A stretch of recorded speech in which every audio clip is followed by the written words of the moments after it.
ഗുരുതര സൈബർ ആക്രമണമാണ് സേന നേരിട്ടത്. കരസേനയുടെ സൈബർ സ്പേസിൽ നേരിട്ട് കടന്നു കയറി വിവരങ്ങൾ ചോർത്താനായിരുന്നു IOK എന്ന് ചുരുക്കപ്പേരുള്ള ഇന്റർനെറ്റ് ഓഫ് ഖലീഫ ശ്രമിച്ചത്. പ്രതിരോധ സംവിധാനങ്ങളുടെ സഹായത്തോടെ അത് പരാജയപ്പെടുത്തി. പിന്നാലെ കരസേന സ്കൂൾ, വെൽഫെയർ സൊസൈറ്റി, വ്യോമസേന പ്ലേസ്മെന്റ് സൊസൈറ്റി എന്നീ സൈറ്റുകളിൽ സംഘം കടന്നുകയറി. പാകിസ്ഥാൻ കൊടിവെച്ചു. ഇന്ത്യ വിരുദ്ധ സന്ദേശങ്ങളും പ്രസിദ്ധീകരിച്ചു. എന്നാൽ ഇന്ത്യയുടെ വൈറ്റ് ഹാക്കേഴ്സ് പെട്ടെന്ന് തന്നെ സൈറ്റുകൾ തിരിച്ചുപിടിക്കുകയായിരുന്നു. രാജസ്ഥാന്റെ സർക്കാർ സൈറ്റുകളും സമാന ആക്രമണങ്ങൾ നേരിട്ടു. അതിനിടെ മുസമ്മിൽ എന്ന സിപ്ലൈൻ ഓപ്പറേറ്ററെ NIA കസ്റ്റഡിയിലെടുത്ത് ചോദ്യം ചെയ്യുന്നുണ്ട്.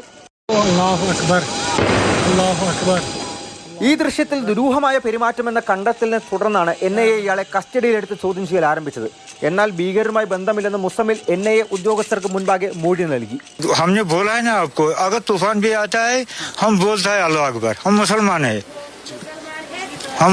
है, अगर हम कुछ काम भी करेगा बिस्मिल्लाह अल्लाह अकबर बोलेगा, उसमें क्या है. ഇന്ത്യയുടെ തിരിച്ചടികളുടെ ഭാഗമായി പാക് മാധ്യമപ്രവർത്തകരുടെ X അക്കൗണ്ട് ബ്ലോക്ക് ചെയ്തു.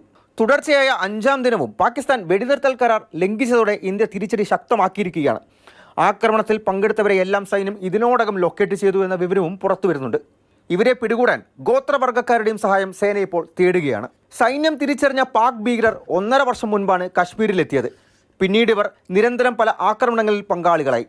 ഇവരിൽ പഹൽഗാം ഭീകരാക്രമണത്തിൽ നേരിട്ട് പങ്കെടുത്ത ഹാഷിം മൂസ പാകിസ്ഥാൻ സൈന്യത്തിൻ്റെ പ്രത്യേക വിഭാഗ അംഗമായിരുന്നുവെന്ന് അന്വേഷണ ഏജൻസി കണ്ടെത്തിയിട്ടുണ്ട്. 2024 ഗന്ദേർബൽ ഭീകരാക്രമണത്തിൽ അടക്കം ഇയാൾക്ക് പങ്കുണ്ടായിരുന്നു. കശ്മീരിൽ ഇന്റലിജൻസ് വിവരത്തിൻ്റെ അടിസ്ഥാനത്തിൽ 48 വിനോദസഞ്ചാര കേന്ദ്രങ്ങളും ഇപ്പോൾ അടച്ചിരിക്കുകയാണ്. മാതൃഭൂമി ന്യൂസ്, ഡൽഹി.